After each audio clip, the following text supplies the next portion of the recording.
नमः संस्कृताय। प्रिय संस्कृत मित्राणि, संस्कृत सेवा में आप सभी का स्वागत है। हम लोग एमपी वर्ग 2 के दृष्टिगत वैदिक साहित्य का सामान्य परिचय पढ़ रहे हैं, जिसमें हम लोगों ने प्रश्नोत्तरी का क्रम उठाया है। हम लोगों ने 1 से 60 प्रश्नों को हल किया है वैदिक साहित्य की प्रश्नोत्तरी में।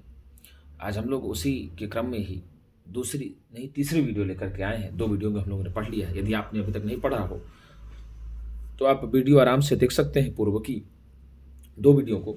और बीपीएससी का भी यदि एग्ज़ाम आप देने जा रहे हैं तो इसको आप पढ़ सकते हैं, और यूजीसी का भी यदि आप एग्ज़ाम दे रहे हैं तो इस प्रश्नोत्तरी को आप देख सकते हैं। इस प्रश्नोत्तरी में यद्यपि उत्तर पूर्व से ही हमने लगाया है, हमारी किताब थी हमारे पास तो उसको हमने पूर्व से लगाया है। इसमें हम लोग कुछ वेद को जानने का प्रयास करेंगे कि वेद क्या है, कौन से हैं, कैसे हैं, ये सब हम लोग जानने का प्रयास करेंगे। तो इस सीरीज का पहला प्रश्न है हमारे पास। आइए हम लोग देख लेते हैं क्या दिया है। गद्यात्मक वेद है। गद्यात्मक वेद है, क्या सामवेद है, क्या अथर्ववेद है, क्या ऋग्वेद है, क्या यजुर्वेद है? तो भैया गद्यात्मक वेद है यजुर्वेद। कौन सा वेद है? यजुर्वेद है। और जो ऋग्वेद है, ऋच्यते स्तूयते अनया इत ऋग, अर्थात जहाँ पर ऋचाओं की और स्थिति का वर्णन किया जाता है वो ऋग्वेद है, हमने उन्हें पढ़ चुका है। और अथर्ववेद में जातु टोना से संबंधित अथर्ववेद कहा जाता है, और सामवेद में गीतात्मक वेद भी कहा जाता है, इसको गानवेद भी कहा जाता है। यदि आप हम लोग यजुर्वेद के बारे में जानकारी प्राप्त करें तो आपको बता दें ही कि ये जो यजुर्वेद है ये जो है क्या है गुरुजी,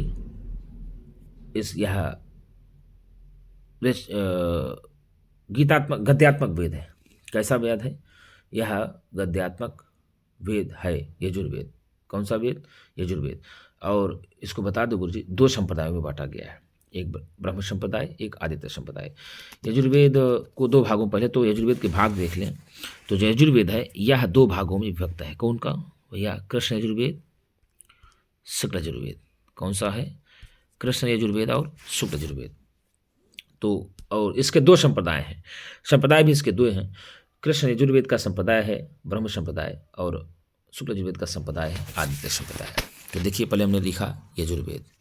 क्या लिखा? यजुर्वेद, ठीक है ना। अब इसके 2 पार्ट हुए। कितने भैया? 2 पार्ट। तो कृष्ण, पहला पार्ट हुआ कृष्ण, दूसरा हुआ शुक्ल। अब कृष्ण का संबंध है ब्रह्म संप्रदाय से। किससे? कृष्ण यजुर्वेद का संबंध है ब्रह्म संप्रदाय के, और शुक्ल का आदित्य संप्रदाय से संबंध हो जाएगा। तो भैया यजुर्वेद के 2 पार्ट हुए, कृष्ण यजुर्वेद और शुक्ल यजुर्वेद। कृष्ण यजुर्वेद का संबंध ब्रह्म संप्रदाय से, और शुक्ल यजुर्वेद का संबंध आदित्य संप्रदाय से है, ठीक है ना। अब आपको बता दें कि पतंजलि ने 100 अध्वर्यु शाखा, अर्थात पतंजलि महाभाष्य में यजुर्वेद की 101 शाखाओं का उल्लेख किया है। कितनी शाखाओं का? 1 शाखाओं का। उसमें लिखा ही गया है 100 अध्वर्यु शाखा, अर्थात 101 शाखाएं हैं। और चरण व्यूह के अनुसार, किसके अनुसार? चरण व्यूह के अनुसार ऋग्वेद की 86 शाखाएं हैं। कितनी शाखाएं हैं? 86 शाखाओं का उल्लेख प्राप्त होता है चरण व्यूह के अनुसार। और शुक्ल यजुर्वेद की 2 शाखाएं होती हैं, माध्यान्दिन एवं कर्ण शाखा। कौन कौन सी? माध्यान्दिन एवं कर्ण शाखा शुक्ल यजुर्वेद की शाखा है। और कृष्ण यजुर्वेद की 4 शाखाएं हैं, तैत्तिरीय, मैत्रायणी, कठ, कपिस्थल। और ऋग्वेद में तो बता दें आपके गुरुजी कि 21 ऋचाओं का वर्णन किया है पतंजलि ने, और जो कि 5 चरण व्यूह के अनुसार पता चलती हैं, साकल, वास्कल, आश्वलायन, शाखायन, मांडूकायन। तो इस प्रकार से है। तो हम लोग यजुर्वेद को ही जानने का प्रयत्न आज कर रहे हैं, और अगली वीडियो में सामवेद को भी जानने का प्रयत्न करेंगे, और उसके अगली वीडियो को हम लोग अथर्ववेद को जानने का प्रयत्न करेंगे। तो यजुर्वेद को हमने पहले बताया कि यजुर्वेद 2 पार्टों में बांटा जाता है, शुक्ल यजुर्वेद और कृष्ण यजुर्वेद। कृष्ण यजुर्वेद का संबंध ब्रह्म संप्रदाय से है, और शुक्ल यजुर्वेद का संबंध जो है आदित्य संप्रदाय से है। और शुक्ल यजुर्वेद की 2 शाखाएं हैं, एक माध्यान्दिन शाखा जिसको वाजसनेयी शाखा कहते हैं, माध्यान्दिन शाखा को ही वाजसनेयी शाखा कहते हैं, और कर्ण शाखा। तो कर्ण शाखा और माध्यान्दिन शाखा शुक्ल यजुर्वेद की 2 शाखाएं हैं, और कृष्ण यजुर्वेद की 4 शाखाएं हैं। कितनी है गुरुजी? 4 शाखाएं हैं, तैत्तिरीय, मैत्रायणी, कठ, कपिस्थल, ठीक है ना गुरुजी। और शुक्ल यजुर्वेद के ऋषि की बात किया जाए तो याज्ञवल्क्य हैं। ये मिथिला के निवासी हैं, याज्ञवल्क्य को मिथिला का निवासी माना जाता है। और यदि बात किया जाए ना, तो ये जो मध्यान्ह शाखा है इसमें 40 अध्याय है। सूक्त यजुर्वेद की मध्यान्ह शाखा में 40 अध्याय हैं और 303 अनुवाक है। कितने अनुवाक? 303 अनुवाक, 40 अध्याय हैं और 1975 मंत्र हैं। यदि आपसे प्रश्न पूछ ले कि शुक्ल यजुर्वेद की माध्यन्दिन शाखा में कुल कितने अध्याय हैं, तो आप कहेंगे 303 अध्याय हैं। यदि आपसे प्रश्न पूछ ले कि शुक्ल यजुर्वेद की मध्यान्दिन शाखा में कितने अनुवाक, 40 अध्याय हैं, अनुवाक कितने हैं, तो 303 अनुवाक हैं, और मंत्र कितने हैं, तो 1975 मंत्र हैं। और यदि पूछ ले कि शुक्ल यजुर्वेद की कर्ण शाखा में कितने अध्याय हैं, तो आप बताएंगे 40 अध्याय हैं। अनुवाक कितने हैं, तो आप बताएंगे 328 अनुवाक हैं, और मंत्र कितने हैं, तो 2086 मंत्र हैं। कितने मंत्र हैं गुरु जी? 2086 मंत्र प्राप्त होते हैं। ठीक है ना गुरु जी? और ये कर्मकांड वेद भी कहा जाता है। शुक्ल यजुर्वेद को ही कौन सा वेद कहा जाता है गुरु जी? कर्मकांड वेद भी कहा जाता है। एक बात आपको और बता दें गुरु जी, ये जो शुक्ल यजुर्वेद का 40वां अध्याय है ना, इसी से ही ईशावास्योपनिषद लिया गया है। क्या लिया गया है? ईशावास्योपनिषद शुक्ल यजुर्वेद के 40वें अध्याय से लिया गया है। और 34वें अध्याय से, किस अध्याय से? 34वें अध्याय से शिव संकल्प सूक्त लिया गया है। किससे भैया? 34वें अध्याय से शिव संकल्प सूक्त लिया गया है, और 40वें अध्याय से जो है ईशावास्योपनिषद भी लिया गया है। और शुक्ल यजुर्वेद के ब्राह्मण की यदि बात किया जाए तो शतपथ ब्राह्मण है। कौन सा ब्राह्मण?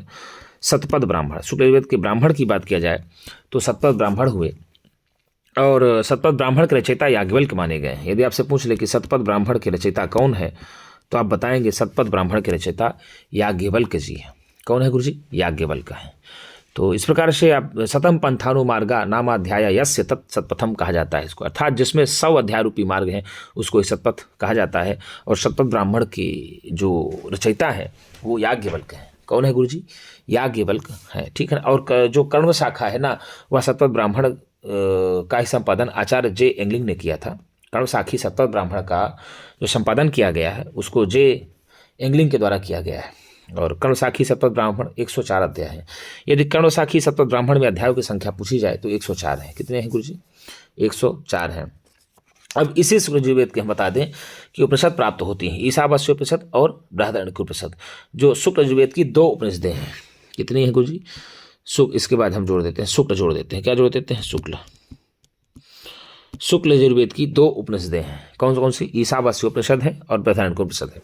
तो ईशावास्योपनिषद की यदि हम संक्षिप्त परिचय जानने का प्रयत्न करें तो ईशावास्योपनिषद जो है शुक्ल यजुर्वेद के 40वें अध्याय की है। किसकी है? 40वां अध्याय है। और ईशावास्योपनिषद में कुल मिलाकर के 8 मंत्र हैं। कितने? 18 मंत्र हैं। कितने मंत्र है? 18 मंत्र हैं। जिसका पहला ही मंत्र होता है ओम ईशावास्यमिदं सर्वं यत्किंच जगत्याम जगत तेन त्यक्तेन भुञ्जेथा मागधा कस्य सिद्धनम। पहला ही मंत्र है। और ईशावास्य शब्द का प्रारंभ ही ईशावास्यम शब्द से होता है। किससे होता है गुरु जी? ईशावास्यम से ही होता है। इसमें विद्या विद्या तथा संभूति असंभूति का निरूपण भी किया जाता है ईशावास्योपनिषद में। और यदि बृहदारण्यक उपनिषद की बात किया जाए तो यह बृहदारण्यक उपनिषद जो है शतपथ ब्राह्मण के 14वें कांड का अंतिम भाग है। ठीक है ना? और बृहदारण्यक उपनिषद सबसे बड़ा एवं प्राचीनतम उपनिषद भी है। यदि सबसे बड़ा और प्राचीनतम उपनिषद की बात किया जाए तो बृहदारण्यक उपनिषद जो है ये सबसे बड़ा भी है और प्राचीनतम उपनिषद भी है। और बृहदारण्यक उपनिषद में भी 3 भाग हैं और प्रत्येक के 2-2 भाग हैं और 2 अध्याय हैं। ठीक है ना गुरु जी? इस प्रकार से तो यदि अगर बृहदारण्यक उपनिषद में अध्यायों की संख्या पूछा जाए तो बृहदारण्यक उपनिषद में अध्यायों की संख्या 6 है। कितने अध्याय हैं गुरु जी? बृहदारण्यक उपनिषद में अध्यायों की संख्या 6 है। ठीक है ना गुरु जी? और शुक्ल यजुर्वेद के ऋत्विक की बात की जाए, यदि शुक्ल यजुर्वेद के ऋत्विक बात किया जाए तो अध्वर्यु है। कौन है गुरु जी? अध्वर्यु। अध्वर्य किस वेद के ऋत्विक हैं? तो शुक्ल यजुर्वेद के ऋत्विक हैं अध्वर्यु। और ईशावास्योपनिषद में कुल कितने मंत्र हैं? तो आप बताएंगे 18। बृहदारण्यक उपनिषद में कितने अध्याय हैं? तो 6। ठीक है। ब्राह्मण कितने हैं? तो 47। ठीक है ना? और यदि श्रौत सूत्र की बात किया जाए तो कात्यायन सूत्र, और गृह सूत्र की बात किया जाए तो पारस्कर गृह सूत्र है, और सुलभ सूत्र की बात किया जाए तो बौधायन सुलभ सूत्र है। ठीक है ना जी? तो इस प्रकार से यदि प्रातिशाख्य की बात किया जाए तो वासनी प्रातिशाख्य है जिसके रचयिता कात्यायन है। और यदि शिक्षा ग्रंथ की बात किया जाए तो याज्ञवल्क्य शिक्षा है। कौन सी है? याज्ञवल्क्य शिक्षा है। और कृष्ण यजुर्वेद का संबंध ब्रह्म संप्रदाय से है। हम लोगों ने आपको पहले ही बता दिया है। आइए अब दूसरा प्रश्न देखते हैं।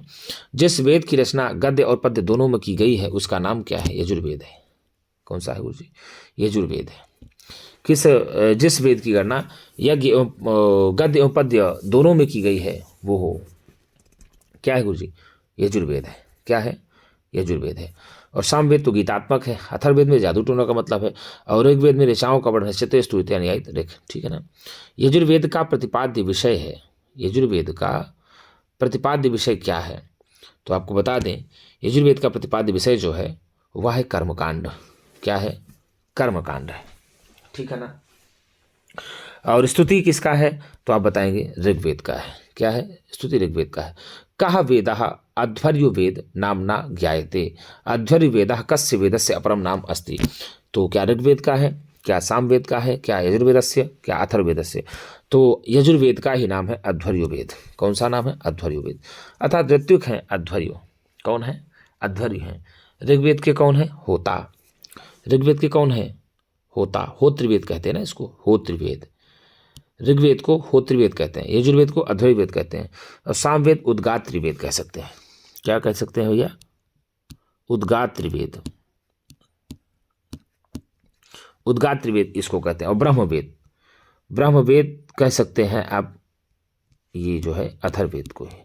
तो ऋग्वेद के ऋत्विक हुए होता, और यजुर्वेद के ऋत्विक हुए अध्वर्यो, और सामवेद के ऋत्विक हुए उद्गाता, और अथर्ववेद के ऋत्विक हुए ब्रह्मा। तो इस प्रकार से ऋत्विकों के नाम पर ही इनका कहा जा सकता है।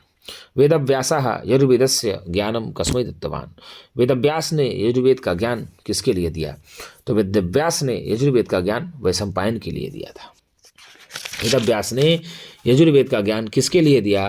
तो वेदव्यास जी ने यजुर्वेद का ज्ञान वैशंपायन के लिए दिया। तो वैशंपायन के लिए किसने यजुर्वेद का ज्ञान दिया?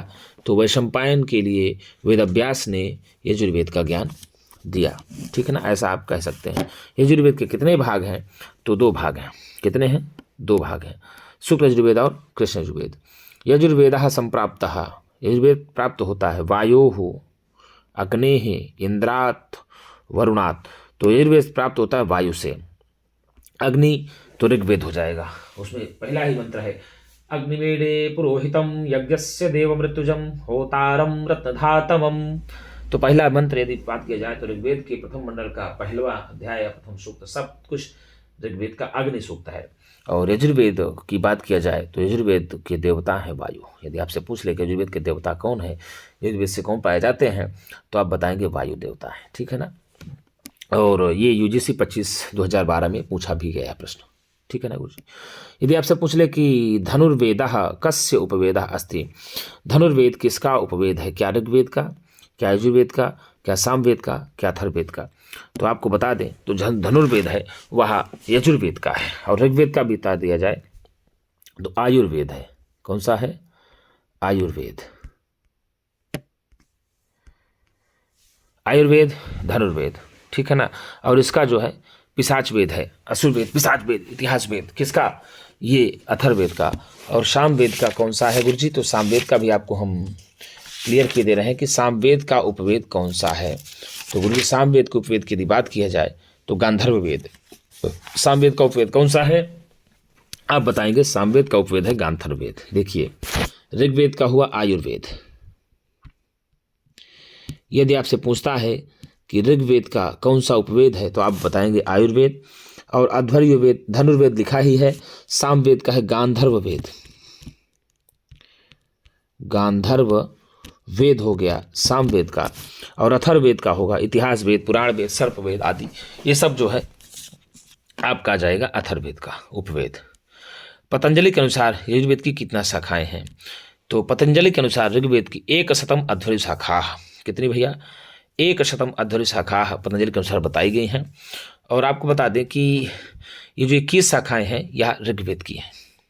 कौन मानता है? पतंजलि ने ऋग्वेद की 21 शाखाओं को माना है। और चारणव्यूह ने ऋग्वेद की 5 शाखाओं को माना है। कौन कौन सी हैं? शाकल, वाष्कल, आश्वलायन, सांख्यायन, मंडूकायन, इसको चारणव्यूह ने माना है।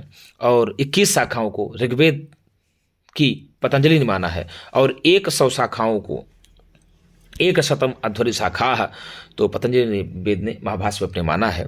और 86 शाखाएं यजुर्वेद की जो है चरण व्यूह के अनुसार मानी जाती है। यदि आपसे पूछ रहे कि चरण व्यूह के अनुसार ऋग्वेद की कितनी शाखाएं हैं, तो आप बताएंगे 86। कितनी है गुरुजी? 86। और पतंजलि के अनुसार कितनी है? आप बताएंगे 100। और पतंजलि के अनुसार ऋग्वेद में कितनी शाखाएं हैं, तो आप बताएंगे 21। और चरण व्यूह के अनुसार ऋग्वेद में कितनी शाखाएं हैं, तो आप बताएंगे 5। और नववेद, ये 9 शाखाएं किसमें है? तो अथर्ववेद में है। कौन सी है गुरुजी? 9 शाखाएं किस वेद में हैं? तो आप बताएंगे 9 शाखाएं जो हैं अथर्ववेद में। किस वेद में 9 शाखाएं हैं? आप बताएंगे अथर्ववेद में। अथर्ववेद में 9 शाखाएं हैं। कौन कौन सी हैं? तो बता दें आपको कि ये पूछा जाता है ना, कपिष्ठल, कौथुम, राणायनी, जैमिनी, पैपलाद आदि, ये सब होता है ना, ये सब 9 शाखाएं हैं अथर्ववेद की। कितनी शाखाएं गुरुजी? अथर्ववेद की 9 शाखाएं हैं। कितनी? 9 शाखाएं हैं अथर्ववेद की। ठीक गुरुजी। और 1000 शाखाएं किसकी हैं? तो 1000 शाखाएं जो हैं आप बताएंगे सामवेद की। सामवेद की कितनी शाखाएं हैं?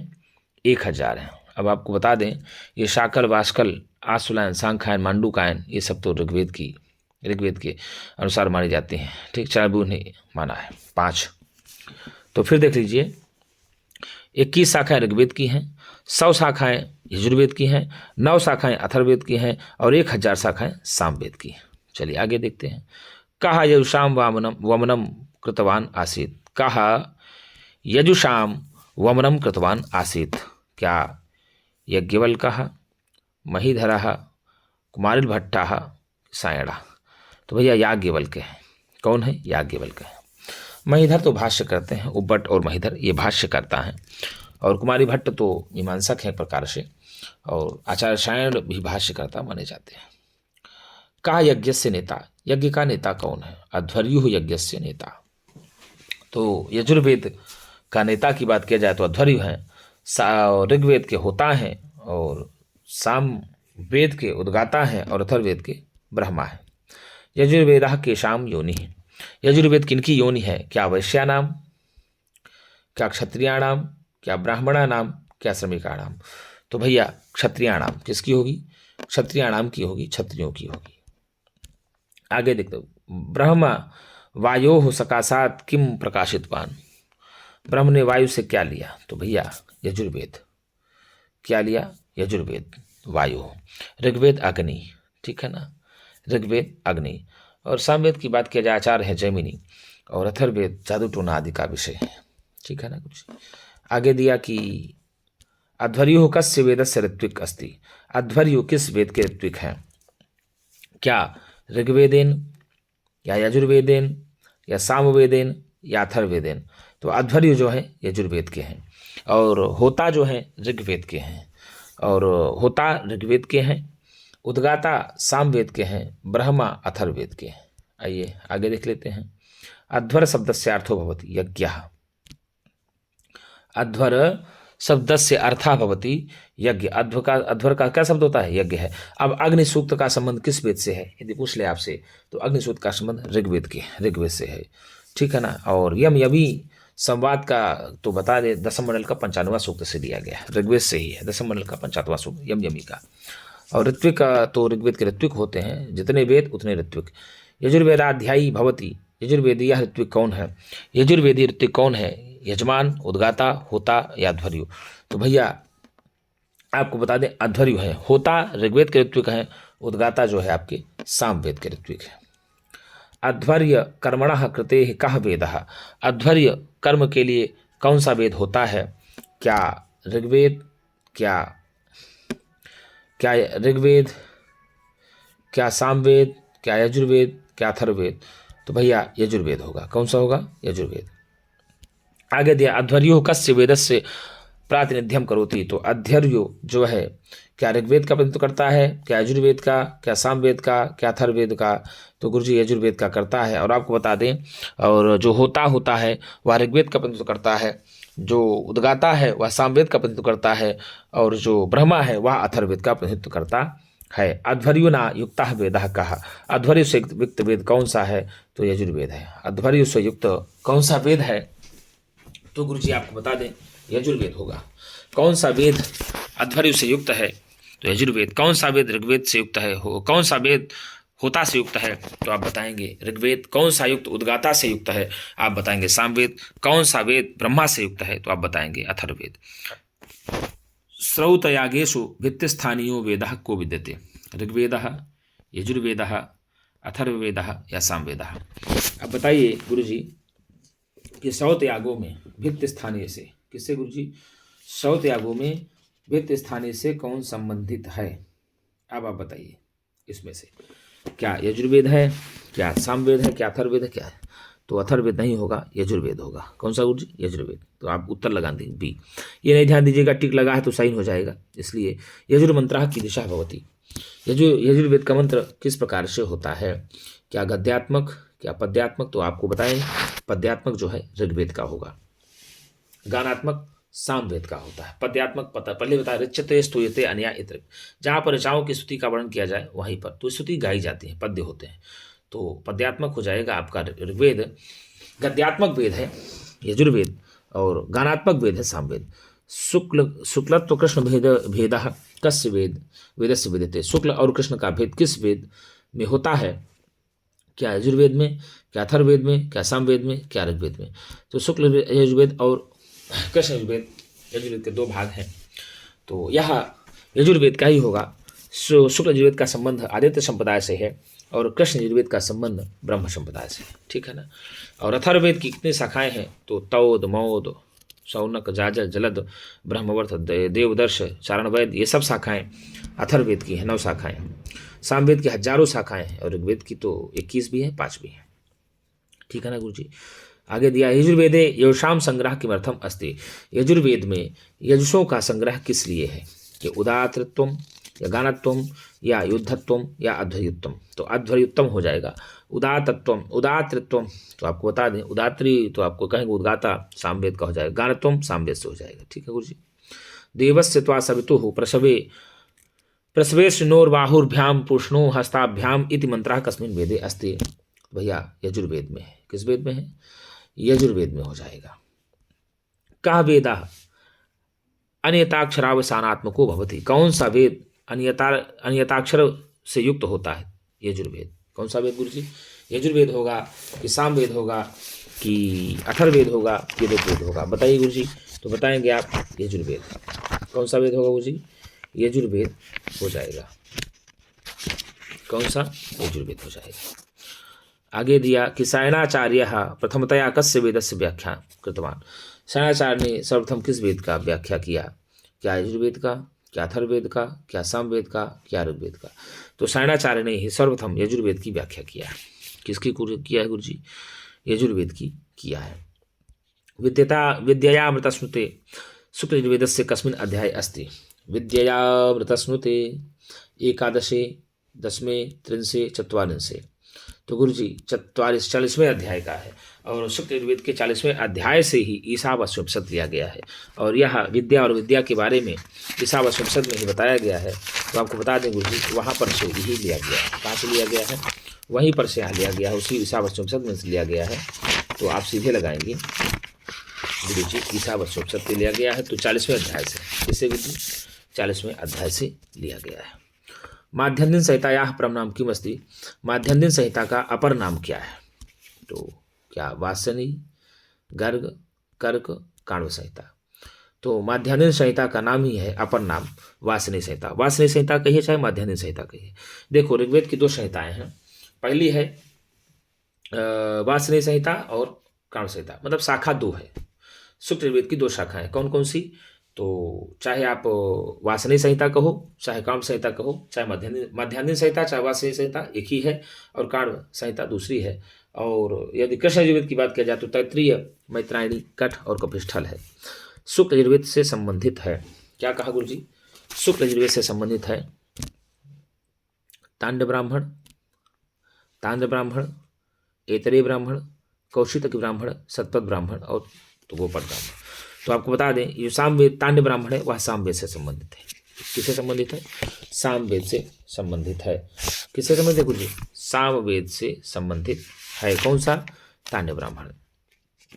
और सतपथ ब्राह्मण जो है यह यजुर्वेद से संबंधित है। किससे?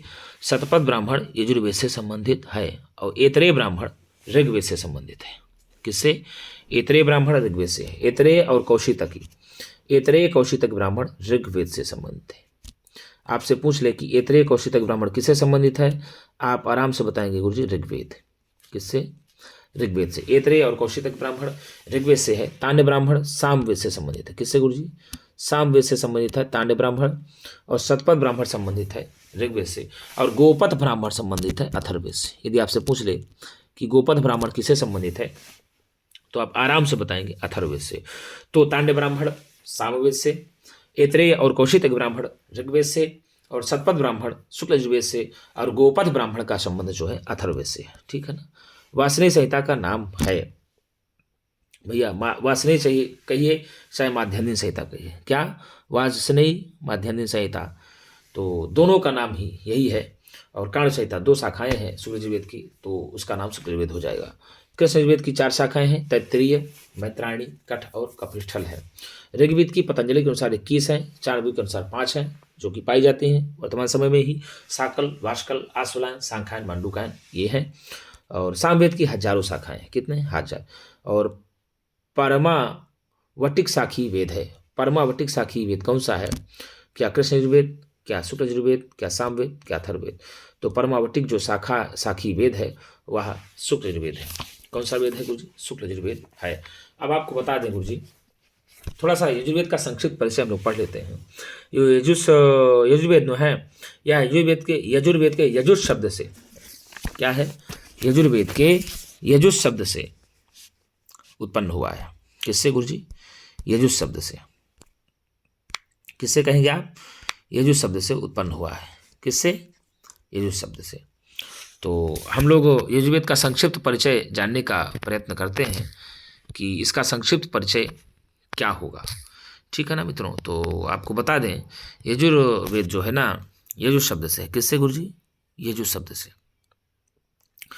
तो आइए हम लोग देख लेते हैं धीरे से।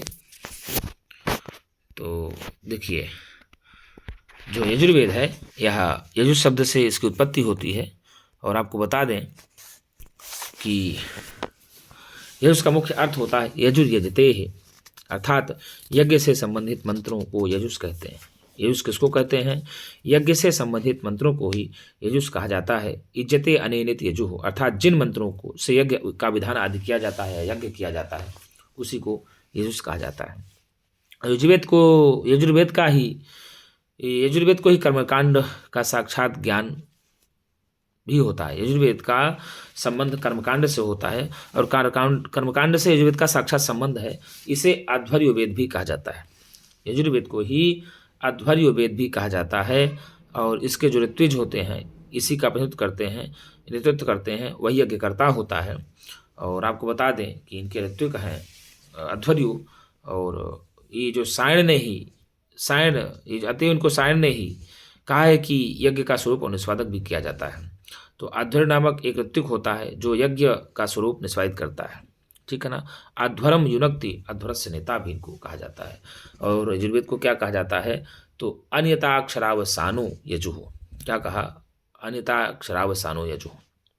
अर्थात कहने का मतलब यह है कि जिन मंत्रों में पद्यों के तुल्य अक्षर संख्या निर्धारित नहीं होती है वही यजुष कहे जाते हैं। से यजुः शब्द का मतलब हुआ, पीरमीमांसा में कहा गया है कि पद्यबंध और गीत से रहित जो गद्यात्मक रचना को ही यजुष कहा जाता है। ठीक है ना। और एक प्रयोजनम साकांक्षम पदजातमेकम यजो, अर्थात एक उद्देश्य से कहे हुए और शाकांक्ष एक पद समूह को एक यजु कहते हैं। क्या कहा जाता है? एक यजु कहा जाता है। और हमने पहले ही बताया कि यजुर्वेद की शाखाओं की यदि बात किया जाए तो गुरुजी 2 शाखाएं हैं, शुक्ल यजुर्वेद एवं कृष्ण यजुर्वेद, जिनमें से एक का संप्रदाय है आदित्य संप्रदाय और एक का संप्रदाय है ब्रह्म संप्रदाय। तो आदित्य संप्रदाय के अंतर्गत जो है शुक्ल यजुर्वेद आता है और ब्रह्म संप्रदाय के अंतर्गत कृष्ण यजुर्वेद आता है। कौन सा गुरुजी?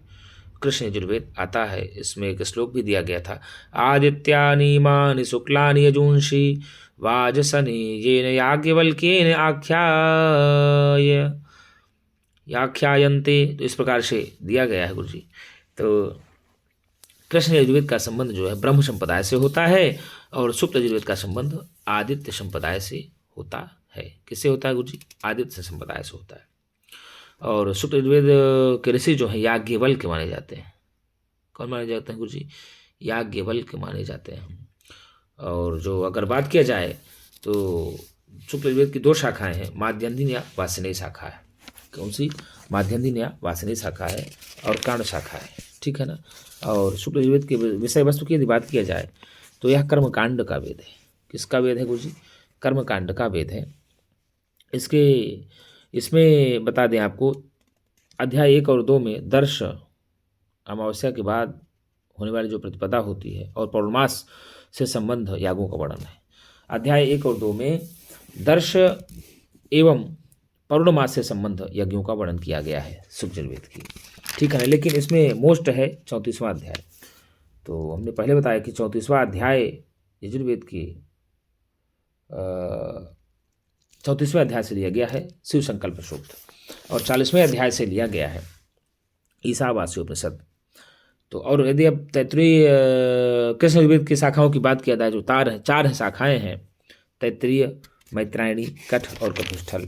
यदि आपसे पूछ ले कि तैत्तिरीय, मैत्रायणी, कठ कपिस्थल का संबंध किस वेद से है, तो आप सीधे बताएंगे भैया शुक्ल यजुर्वेद से है। किससे है गुरुजी?